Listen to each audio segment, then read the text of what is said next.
Welcome to the Bail in the Midwest podcast, hosted by Shane Rolf.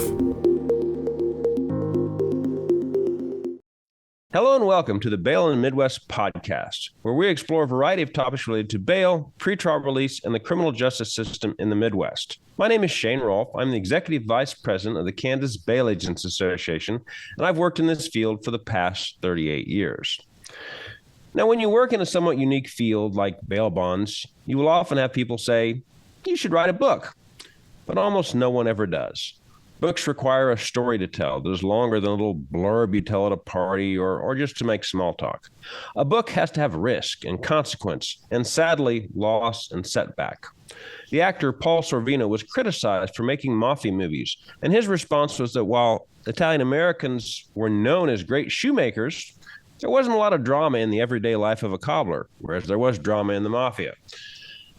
There are surprisingly few books out there about bail bondsmen and the bail bond business. Maybe because there's a limited amount of drama. We like to think we're exciting, but maybe we're not so exciting in our everyday lives, despite what the movies might say. But our guest today has actually taken the next step and written a book. Kirk Shaw is the author of Make America Safe, a bail bondsman's story. Kirk, welcome to the podcast. How you doing? Doing great. Tell us a little bit more about your background. I know now you're a published author, which is what a lot of us have striven to become, but haven't been successful. So I know in your book you describe yourself as a third-generation bail bondsman. Give us a little more of your backstory. Yeah, my dad and my grandfather were in the business in the 60s and 70s, all North Jersey. Became, very family-oriented business. We had about 10 full-time employees at one time. It was a decent business. Crime was very prevalent in North Jersey, but it wasn't like out of control like it is now. The book just came out of frustration at some point because of bail reform. It was just my way of just sounding off about bail reform and letting the people know what's really going on, because the people still today don't know what's really going on in New Jersey. All they hear is how great it is, how great everything's working.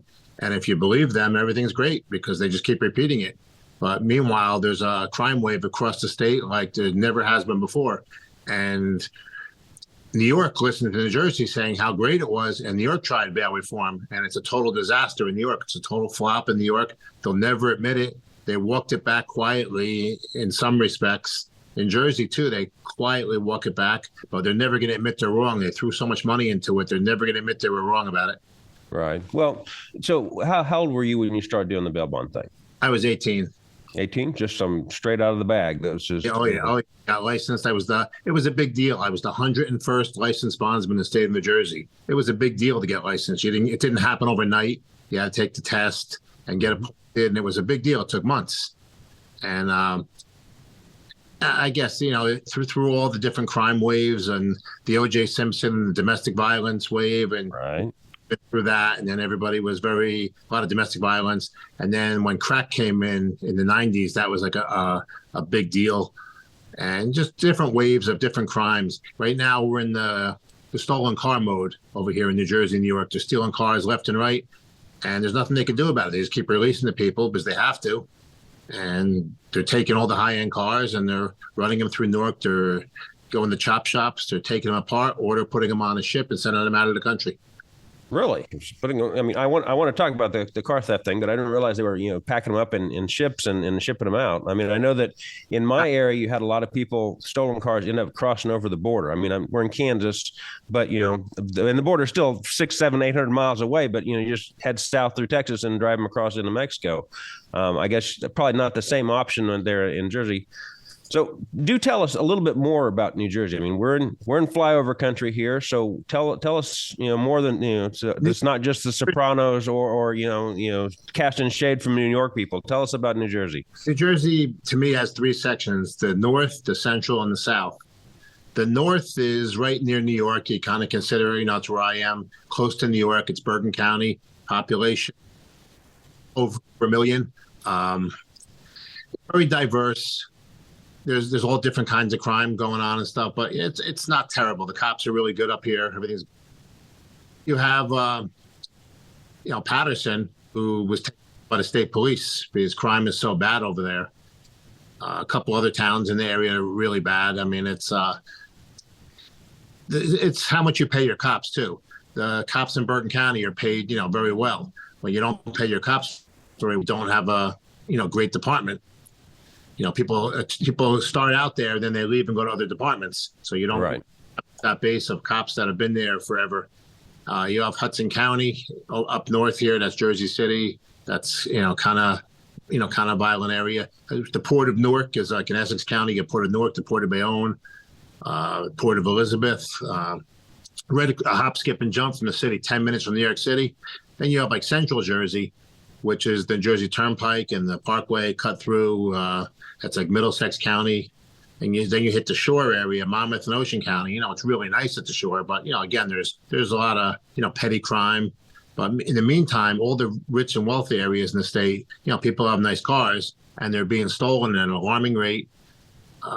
They're breaking into houses in the middle of the night, taking people's key fobs because everyone knows not to leave your key fob in the car anymore. That was like a big deal in the beginning, but now they're breaking into your house, taking your key fobs, taking your car.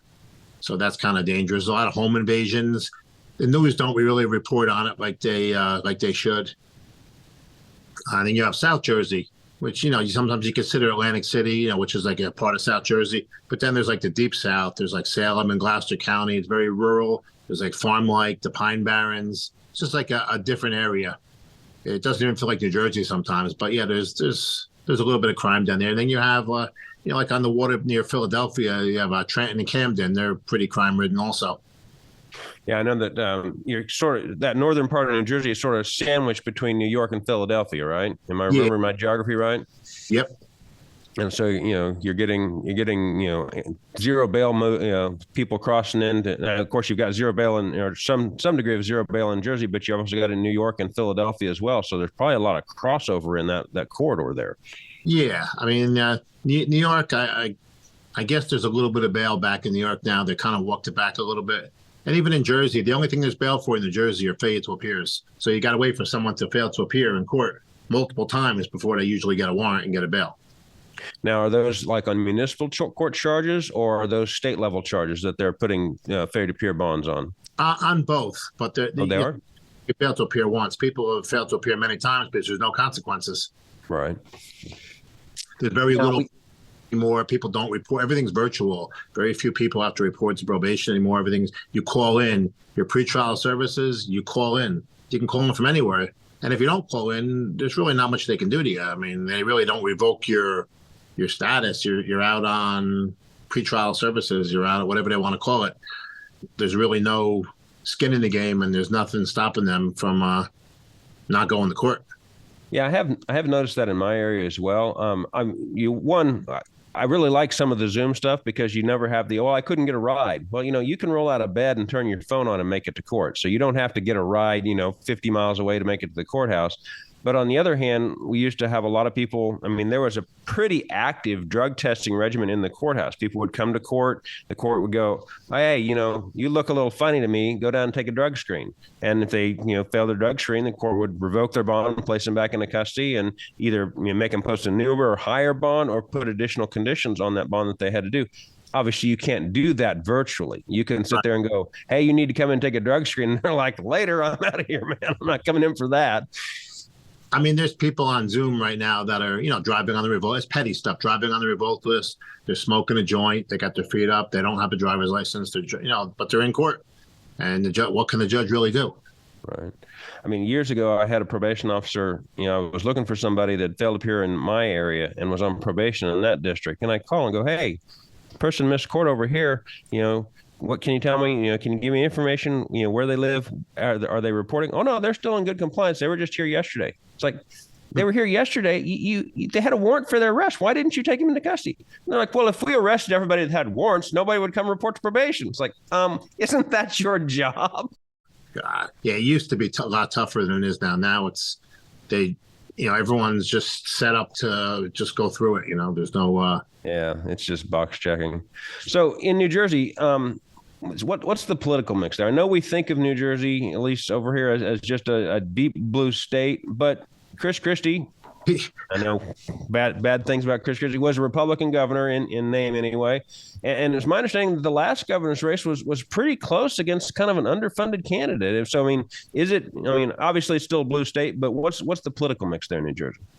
It's pretty close. I mean, everyone's saying it's a whole blue state, but yeah, that last governor's election was closer than everybody thought. This one, hopefully a Republican will take it back in. There's a lot of people running, and hopefully the same guy that ran last time will get in. Very blue state, especially up north in Bergen County. But I know down south, down by Ocean County, and there's Trump parades every weekend. I mean, hundreds and hundreds of cars, boats, trucks. I don't see how there's not one Democratic anything anywhere down there in South Jersey. It's crazy. So I don't know. I've never seen nothing like it before. It was just a big wave. They had this huge rally down in Wildwood. I don't know how many people were there. It was crazy. And every Sunday they have a Trump boat parade in Barnegat Bay, down the shore. They have on Route 35 down in Seaside Heights, Seaside Park. They have a Trump parade, cars, vans, trucks, hundreds and hundreds of them. It's just never seen nothing like it before. There's out of control crime and out of control inflation will, change some minds, huh? Yeah, I hope so. It's definitely time for a change. So before bail reform came along, and I know you talked in your book about that there were a number of bonding companies, or how many bonding companies and or bail bondsmen would you say were in New Jersey prior to bail reform? There was about 2,000 bondsmen. I don't know how many bonding companies. There were 2,000 licensed bondsmen at one point, which was crazy. It was like overkill. Right. And now there's like 10 of us. For an entire state of 8 million people. Yep. It's crazy. I think I'm the only full-time one right now that I know of. I mean, there's some part-timers that, they're here and there that do other things, but we all talk to each other. We do what we can. Right. Well, it just seems strange. I mean, just from a political standpoint, that governors will travel to the ends of the earth. I mean, I know that our governor, in years past, has gone to China and other countries and to meet with people, to move companies into their state. Hey, come build this factory here. This is going to provide 200 or 300 jobs. And then they'll come out politically and go, look, I brought 200 jobs to the state. How great I am. What's the logic in eliminating an entire industry that privately employs thousands of people? I mean, it definitely needed a little bit of more regulation. There was, some people that are out of control back when you have that many people in it. But this wasn't definitely not the way to do it. You're putting the public safety, at risk. There's definitely no thought process in it. You just think a computer algorithm is going to make your decisions, and they just throw people back out on the street. And, even to this day, you burglarize a house, you'll be out in time for dinner. So we're talking the Arnold Foundation PSA. Is that the algorithm they're still using? Yep. Well, I mean, that's a, detain or release sort of algorithm. I mean, there's no bail involved in that one. And that's not the way the law was originally set up to be, but that's the way they implemented it. And the only bails are for the few judges that actually, get tired of people not showing up in court, and they'll put a bail on somebody. So yeah, let's kind of segues into how did bail reform, or actually as a previous guest had called it, bail elimination, because reform is like, well, we'll tweak around the edges and fix this. Bail elimination is we're getting rid of bail. How did that come to New Jersey? What was the political process of implementing that? I think there was a constitutional amendment, correct? Yeah, the way they worded it was like backwards, so you would think you were doing something good. Merging county jails, just like they're merging municipal courts. They merged the Bergen County Jail with the Passaic County Jail, which wasn't a good idea. Passaic County's got a lot of violent crime. They moved everyone to Bergen County. They moved Sussex to Morris. They moved Hunterdon and Somerset to Morris. They moved Union County to Essex County, and it's not a good mix. If you live in those counties, they have to ship you off to a different county. So in merging those jails, are the local governments, are they retaining those officers, the guards and the sheriff's people that worked in those jails? Or are those people being let go? They let go some, but most of them were merged, and a lot of people left with attrition, and people got bought out of whatever. I don't think too many people really got screwed and didn't have a job, but it's just not a good thing if you live in that county, you don't have a jail, and they just basically let you go. They don't want to be shuffling you around unless you're really bad. Right. Well, I know that one of the pushbacks on the New Jersey program was the local unfunded mandate, and I think they were estimating it was going to cost $250 to $300 million to implement the program. I mean, that money's got to come from someplace, Right. So, are we getting rid of law enforcement or people that worked in jail and replacing them with pretrial, supervision people, or really have no authority? These pretrial service, they're just pretrial service workers. They really don't have a whole lot of authority. They have to report back to the court system if somebody violates. Of course, they all violate. Sure. I don't see anybody going back to jail because they violated pretrial conditions. They just don't do it. There's such an influx of crime that if they put people back in that violated pretrial conditions, there wouldn't be enough room in the jails. Well, then, that you wouldn't have to merge your jails again, and then you would claim that there's additional money. So tell us about the constitutional amendment. I mean, I assume that, what we've seen most of the time with these constitutional amendments is, most states have a provision. Kansas is one. New Mexico was one, that you shall be bailable by sufficient solvent sureties, except in like capital cases. And so you had to actually change the Constitution to allow you to preventively detain someone without giving them access to a bond. Is that the sort of change that they made in New Jersey? Yeah, they changed it where they can hold you without bail for a violent crime. The prosecutor has to make a motion, and the judges, generally go along with it. But you have a hearing, within, I want to say within 72 hours, they give you a hearing, a detention hearing. And, half the people get detained that they ask for, the other half, they lose it and they get let out. On that are to me are laughable. I mean, you call into somebody, what is that going to do? There's very few monitors, not that that's the standard. Very few of them are around. And when they did have them, nobody was monitoring them because they were committing crimes with ankle monitors on, and no one even knew. Well, I noticed we've seen an increase in the number of lawsuits against ankle monitoring companies, basically for negligence. We put you on this ankle monitor, and now you've gone off and you'd killed someone while they're on the ankle monitor, and it never went off that you were in an area that you weren't supposed to be, and so now they're looking at potential liability from those companies. I kind of wonder if they're not backing out of that. Right, but even if when the ankle monitor does go off, who's watching them? It's not law enforcement.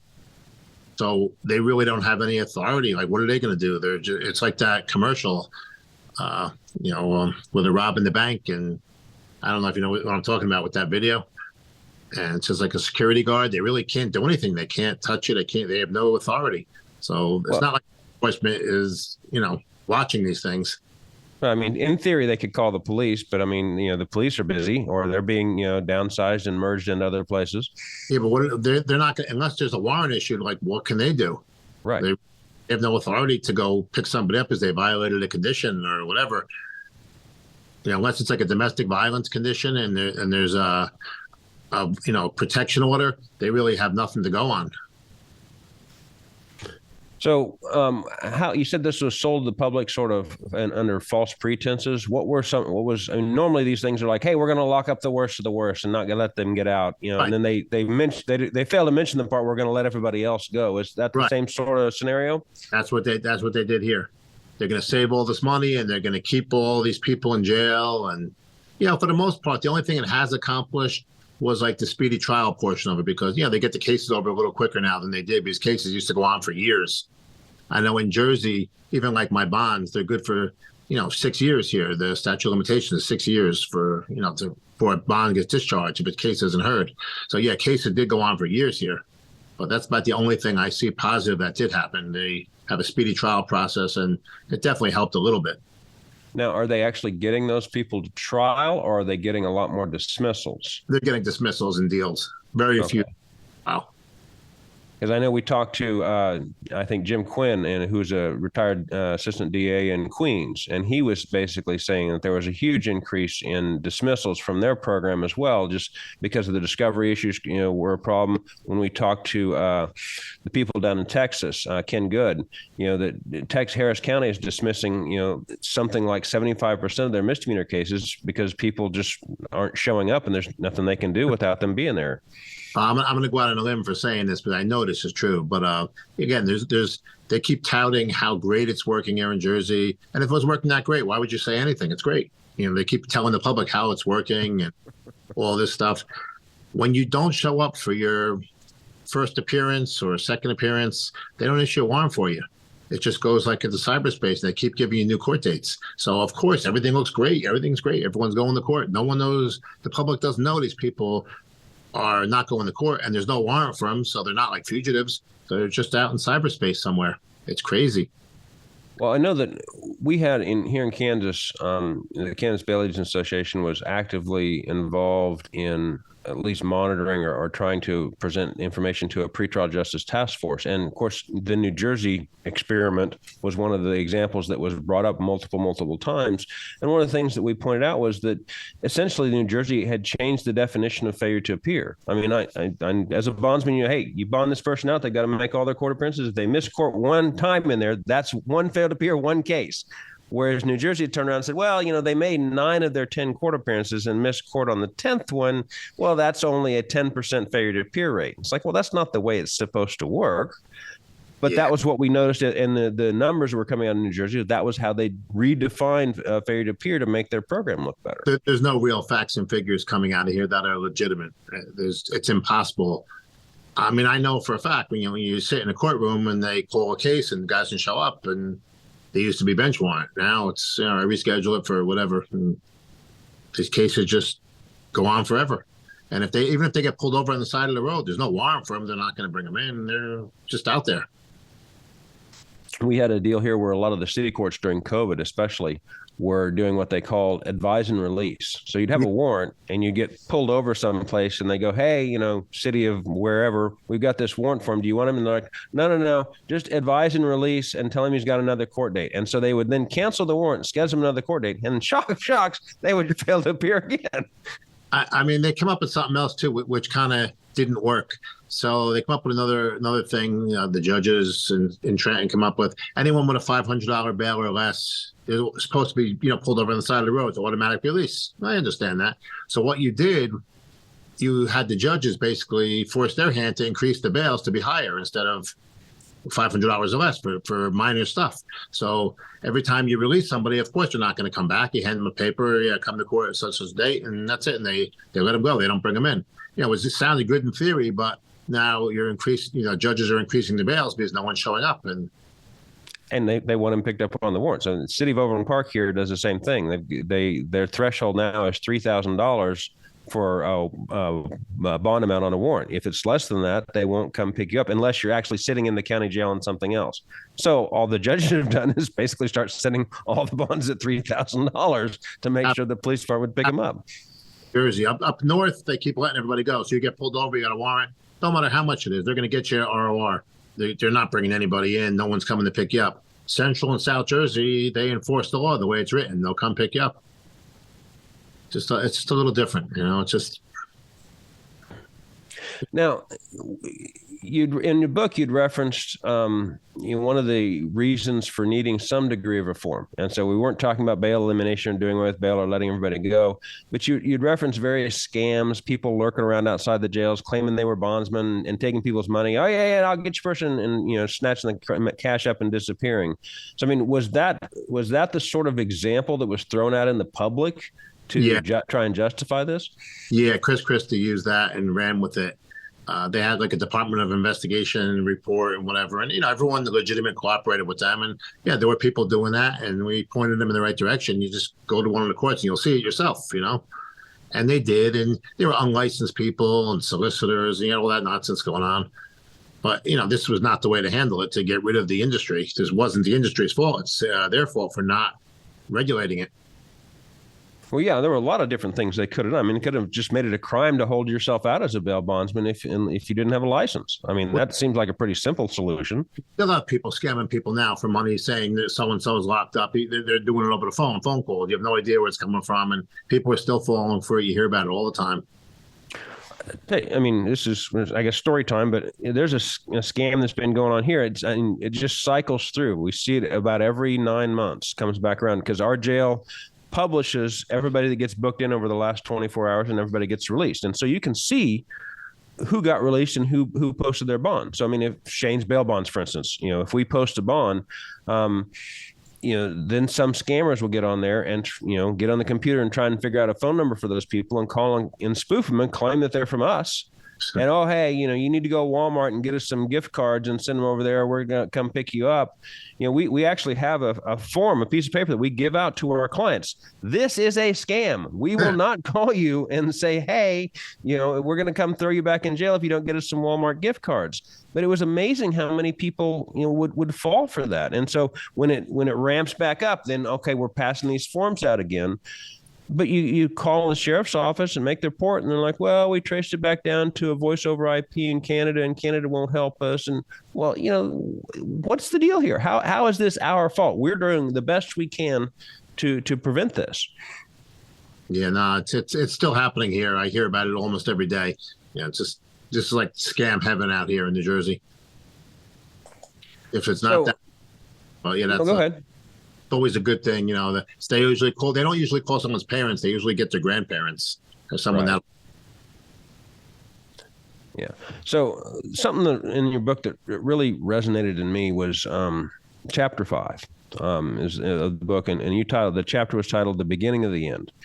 And there was this passage that, like I said, really resonated with me, and I think would resonate with a lot of bail bondsmen if they were fully aware of the threats to the industry. And you wrote, and I'll quote it here, I came to the realization that there would be soon no business left to leave to my kids. And then skips along a little bit and says, and with 4 kids, everyone knows how expensive life can be. And when you never went to college and the only thing you know how to do is write bail, it's not easy to just walk away and start all over. Now, we've had multiple attacks on bail here in Kansas, and we've fought them all back as best we can. And I've personally had multiple panic attacks over just the possibility to be in this exact situation. Can you talk a little bit about how this time and how you dealt with this on a kind of a personal level? I've never been one to write all these big bails and do payment plans and all this crazy stuff. So I prided myself on doing the little bails throughout my years, going here and there where people didn't want things, didn't want to go out there, it was too little. So I've been doing these little bails all along. And until COVID came, it was barely manageable. Like 95% of the bail agents were gone. So whatever little business was out there, we were able to survive. And once COVID came, it was like dead across the state. It was nothing. But I don't know anything else. This is all I've done. It's been in my family. And then you're still liable for all your past bails. So I have all these files that I'm liable for up to 6 years. So where are you going? I mean, they can come after you for, and people don't show up. I mean, it's part of their business, unfortunately.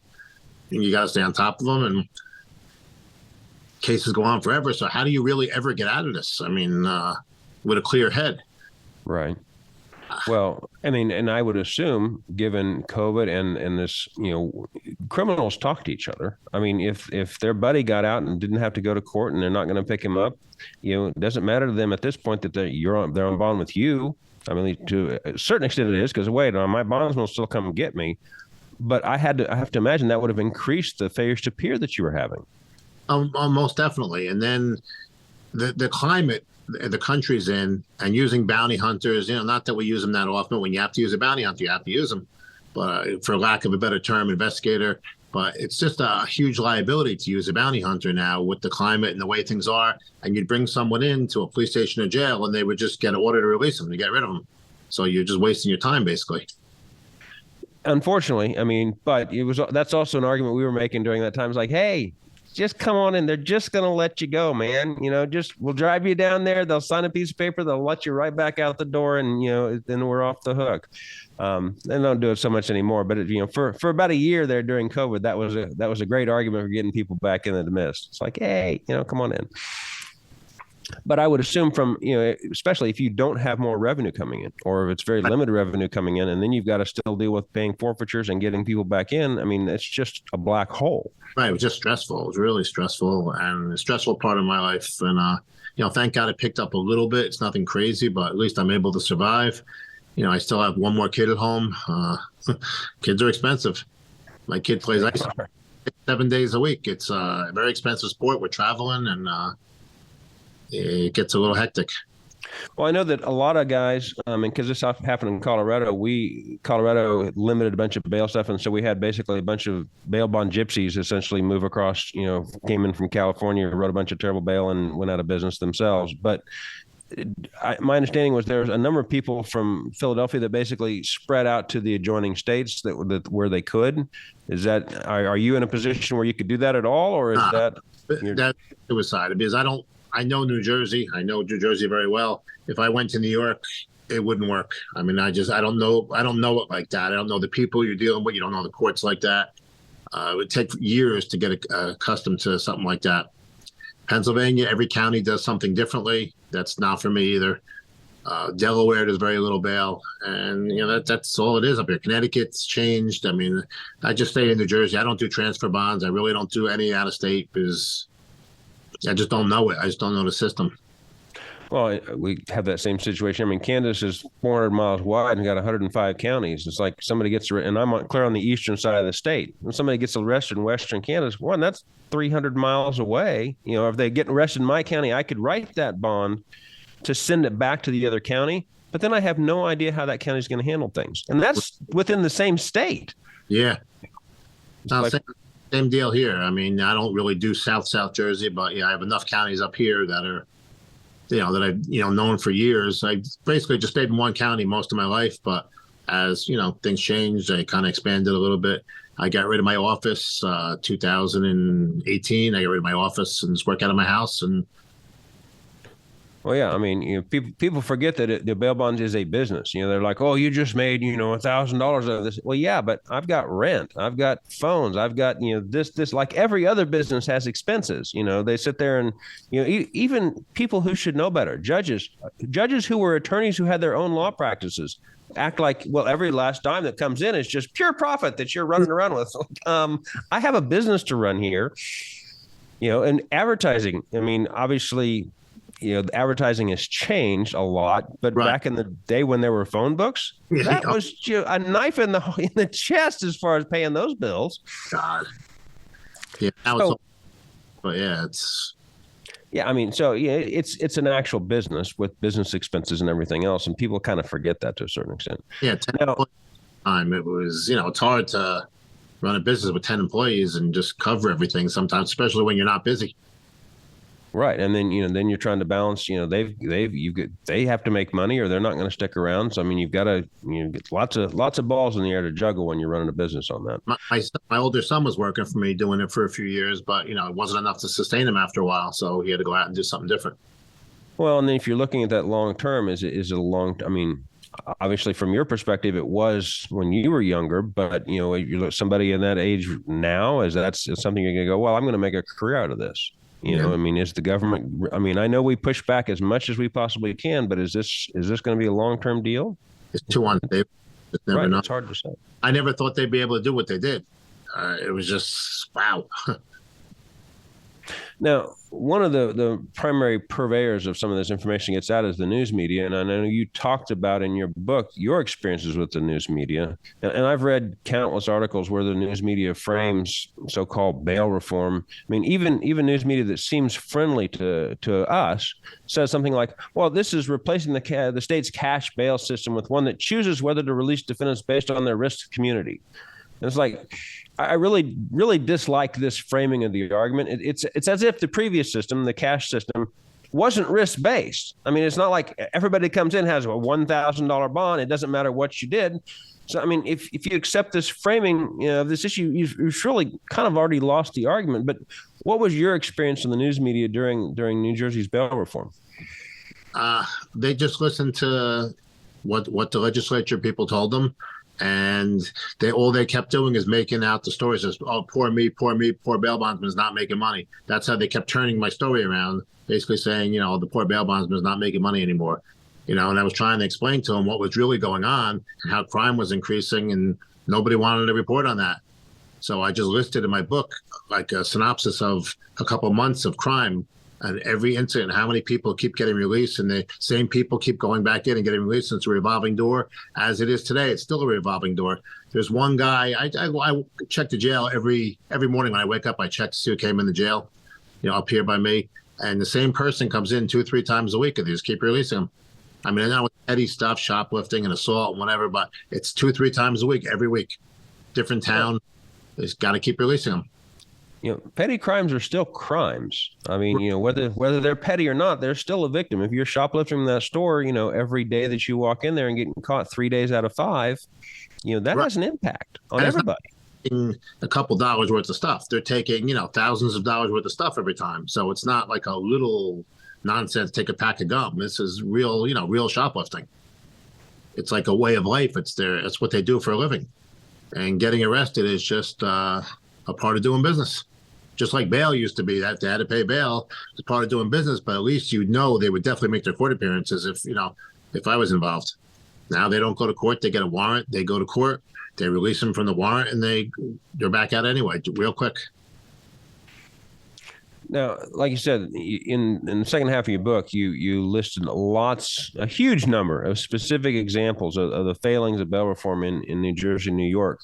Now, I know we kind of talked about this earlier because I want to get into the auto stuff thing, but a few months ago, NorthJersey.com, this is part of my research for all this, posted an article citing a Forbes study claiming that New Jersey was the 5th safest state in the country. And I'm always a little hesitant to believe these sorts of studies. They rely a lot on reported crimes. And as we lose faith in law enforcement and the criminal justice system, there are many people who simply don't report crimes, as well as the fact that there's a political incentive to keep crime numbers suppressed. So what are the facts on the ground in New Jersey? I was reading that the New Jersey Attorney General's office actually had to start what they call the Auto Theft Task Force to combat auto theft. That doesn't sound like the safest place in the country. Now they're taking cars at gunpoint. There's carjackings. They don't report on all this stuff. I don't know why.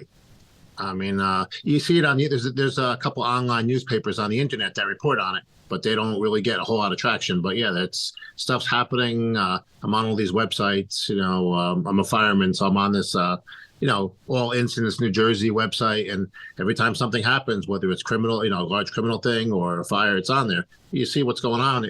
It's not in your area and how bad things really are in the state. It's constantly, every day, something bad's happening. It's not like just a once in a while thing. And I'm not talking about murders either. It's just violent crimes like armed robberies and burglaries to your house while you're sleeping and home invasions. I mean, it's very prevalent.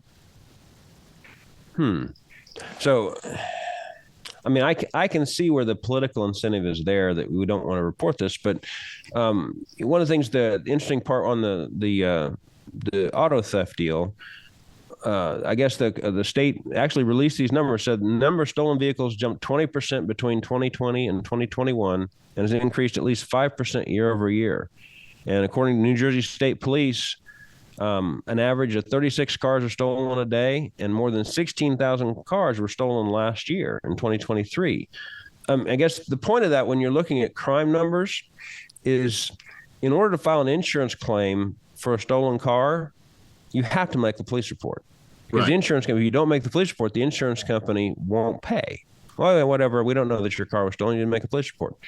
So if you sit there and go, well, reported crimes are down, but then if you look at things that require mandatory reporting, like an auto theft or a murder, are those crimes up or down?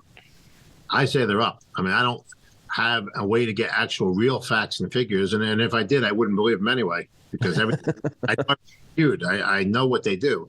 And a lot of things aren't counted as crime anymore. A lot of things that were crimes before are just basically, what do they call them?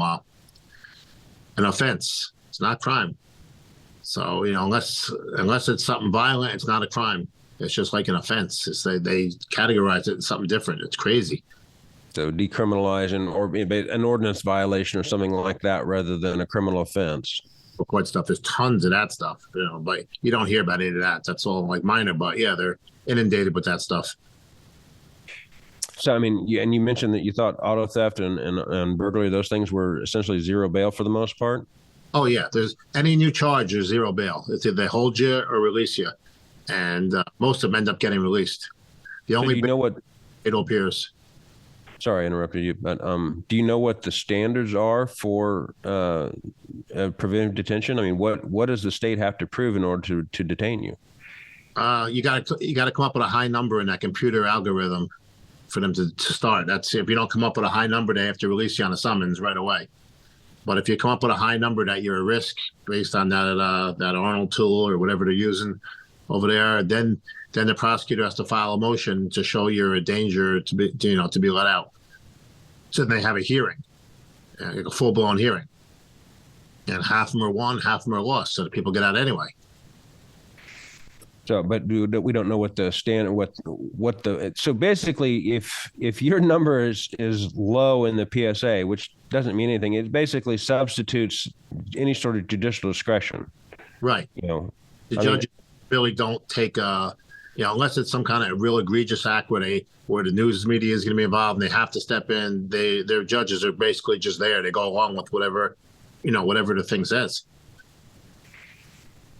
Because I know that one of the things that's been thrown out there is, fine, if you want to use a risk algorithm, you can use the risk algorithm, but it's just a tool you can use. It's not supposed to be a replacement for the judge's decision making.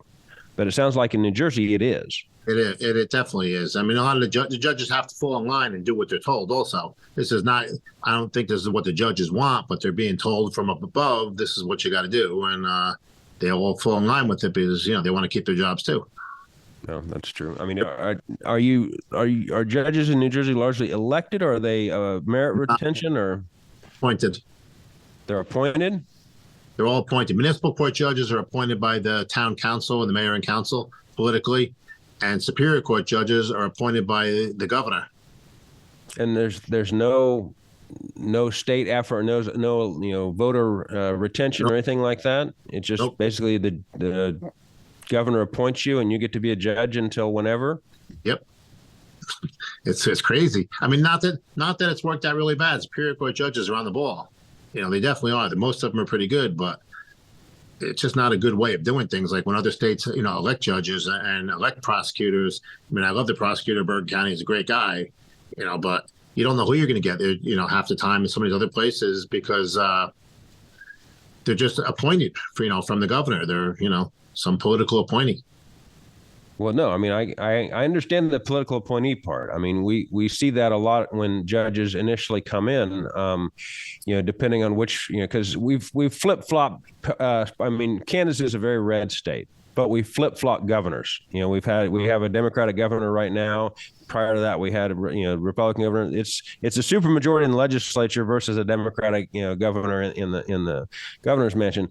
But you can tell when the Judicial Nominating Committee comes in and says, "Okay, here, Governor, here's your three choices of who we think are the best people to choose from," and if there's somebody that's in there that's clearly partisan or has a history partisan-wise, that person's getting picked by whatever party the governor is from.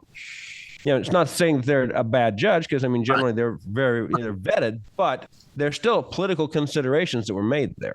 No, definitely. It's the whole state of New Jersey is like that. It's really sad. It's true. I never thought like that before. I never really cared about it. But yeah, the more you hear and the more you get into it, you realize that how politically motivated New Jersey is all around.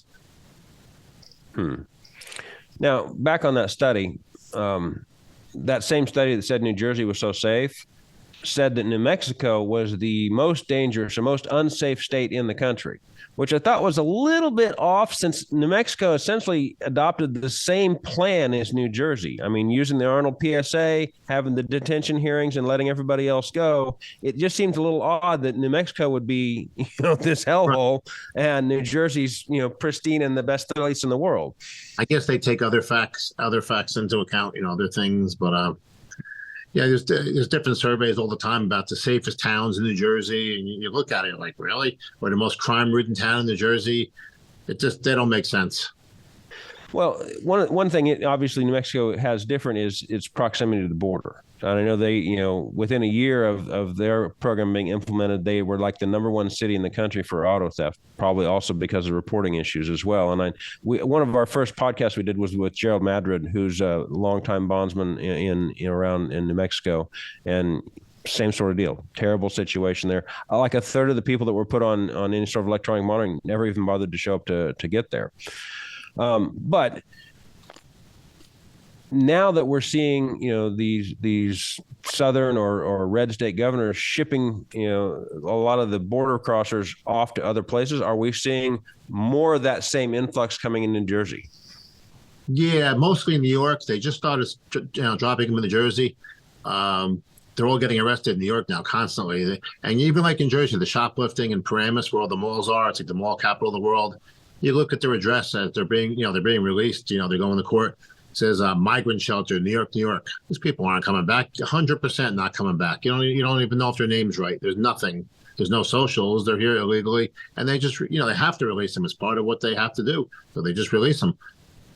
Jersey, they're dropping them off by bus when New York wouldn't take them during certain hours. So they drop them off at the train and bus station, and hopefully they make their way to New York. If not, they end up around here. You just don't know. They just mingle and mix in, and they're coming here. Well, it just seems like 15 years ago, my jailer, actually a couple of them, they were buying new equipment off the money they were making on ICE, because anybody that got arrested that couldn't verify, ICE was putting a hold on them. And I think this got rolled back during the Obama administration. And then when Trump came in, suddenly everybody was being deported again. It's like, oh, crap, we were doing all these bonds on people who were going to be fine. And now suddenly they're getting deported. It's like we need to rejigger our algorithm here, our own algorithm of how we're figuring this stuff out. If you're a non-citizen, now it's just like you never know. Right. And then these people are like impossible to find. Unless they have like any kind of roots here, which most of them don't, and they're just passing through. And most of them are in New York, but they're put up in the luxury hotels in New York, and you don't know where they end up after that. They have a few migrant shelters that are near schools and near like concert venues. They're just, I don't know, they took way too many in. Well, I thought I saw something from the New York Post here just within the last week that was saying like 75% of all new violent crimes in New York City were being committed by illegal immigrants. Yep. It just doesn't seem sustainable.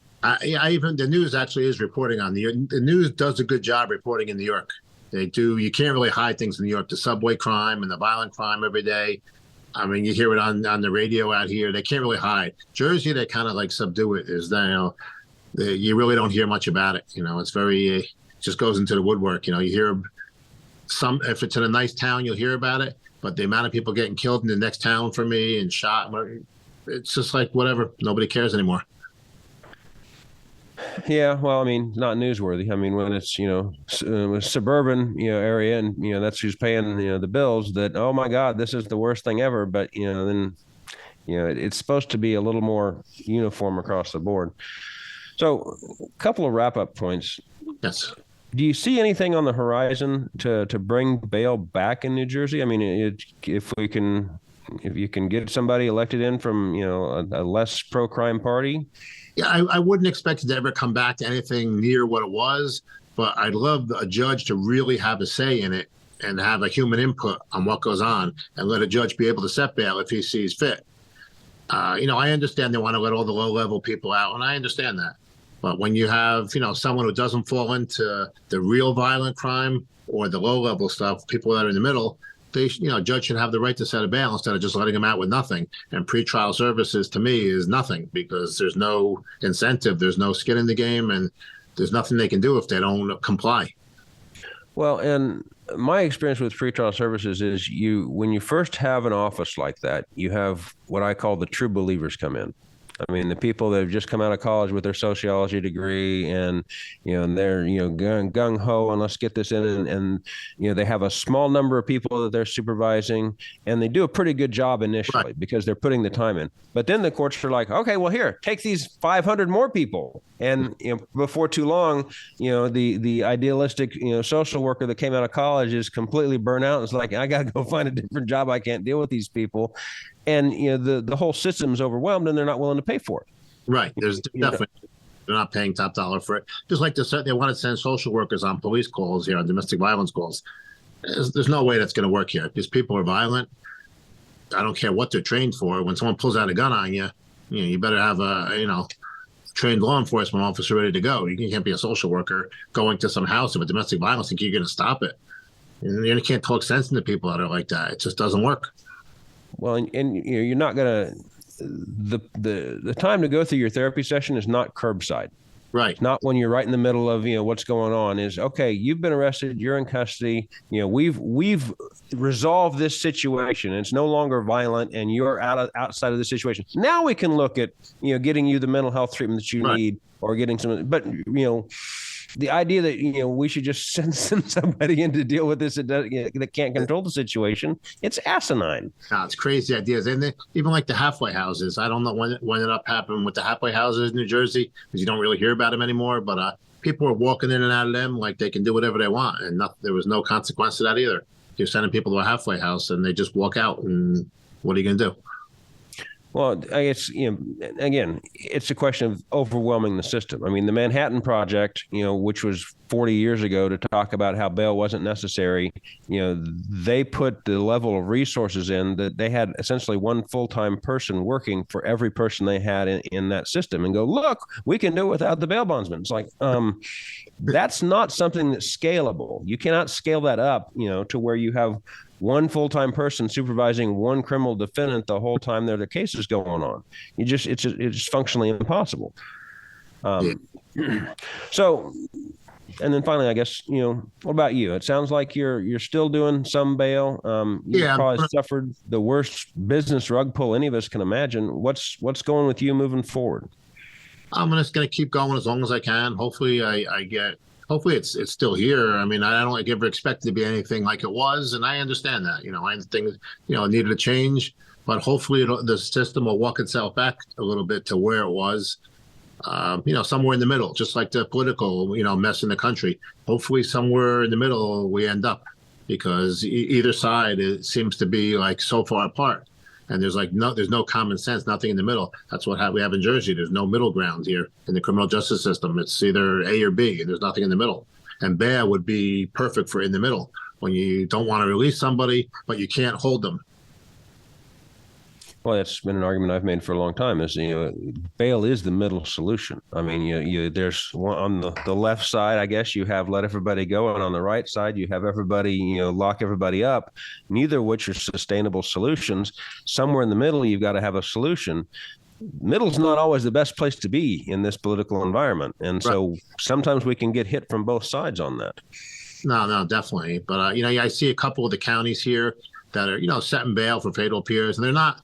Years ago, they were setting $50,000 bails for fatal appear. No, that's unreasonable. No one can afford that anymore. And the bails have been reasonable, and it's good. It makes me feel comfortable not taking a crazy risk like that, because I would never do that anymore. There's people fail to appear multiple times, but they're making the bails reasonable, and they're worth doing when they're reasonable. Give everybody a shot. As long as you got good people behind them.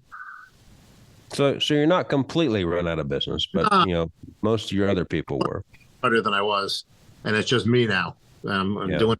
I'm working a lot harder. I'm going, here and there. I'm managing my files all by myself. I'm making my court calls, my bail forfeitures, and just trying to get people in to do the right thing, and just staying on top of people. Where you had to do it before, but now it's like I'm the only one doing it now. Tough to take a vacation. No, I know. Believe me. It's lucky. We go away every weekend, and people are getting locked up. I'm like, you got to wait till Sunday night. It's not I can do.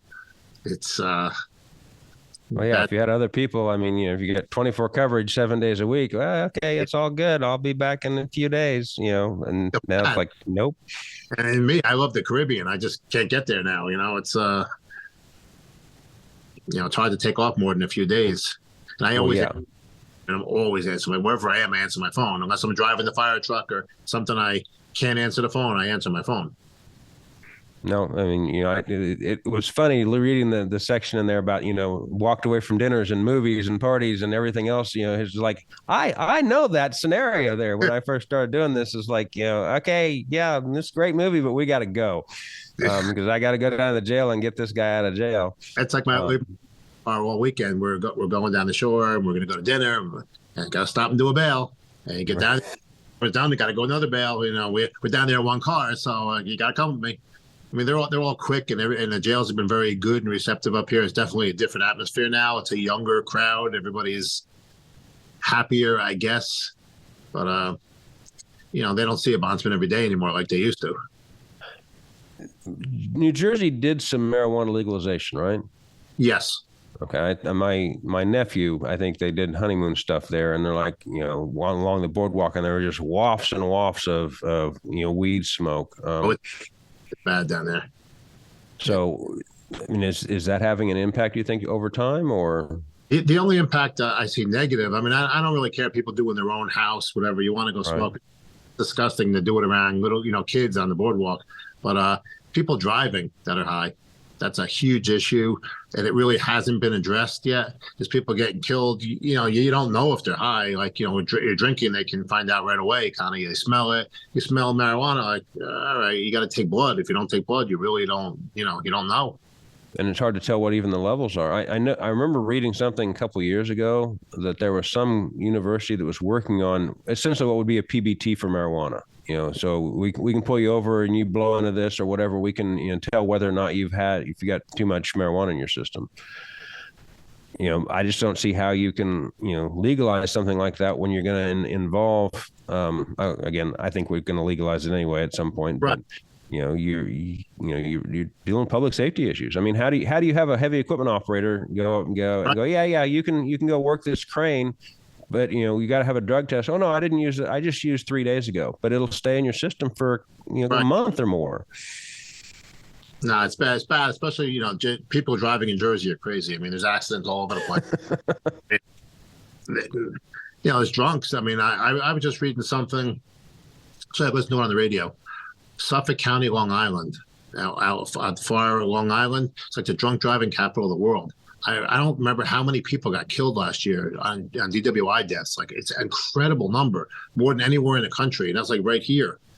I mean, how many people with marijuana that they don't know are getting, killed or killing people or innocent people? That's my only thing is, I have, my kids are older. I have a 15-year-old left and, he'll be driving soon. And, that scares me. It's Oh, yeah. No, absolutely. So the book is Make America Safe, a Bail Bondsman Story by Kirk Shaw. It is available on Amazon in both paperback version like this and in Kindle version as well. It's a great book. Thanks. I mean, I think it's focused on a particular audience, and I happen to be part of that audience as bail bondsmen that have those experiences. But I think it's important for other people to read that as well. But Kirk, thank you for taking the time. I know you had to, make some arrangements here to get here and do this, but I really appreciate you taking the time. I appreciate you writing the book. We need to have more people write books about bail bonds, just to get our message out there as well. It can't all be, Dog the Bounty Hunter and, Midnight Run, and that's the only view people have of us. So, stuff like this is really helpful, and I appreciate it. Thank you so much. We would like to thank our guest, Kirk Shaw, the author of Make America Safe, a Bail Bondsman Story, for taking the time to speak to us today. The book is available on Amazon, both in paperback and Kindle versions, and I would encourage you to pick up a copy. It goes into a lot of detail about how bail reform can wreck the criminal justice system. And in this political environment, knowing those kinds of details is important. The devil is always in the details, and these bail reformers hope to run that same playbook all across the country. Forewarned is forearmed. And we hope that you'll join us on the next episode of the Bail in the Midwest podcast, where we'll continue to bring you critical information and conversations with people involved in the criminal justice system. Join us again next time for the Bail in the Midwest podcast, hosted by Shane Rolf.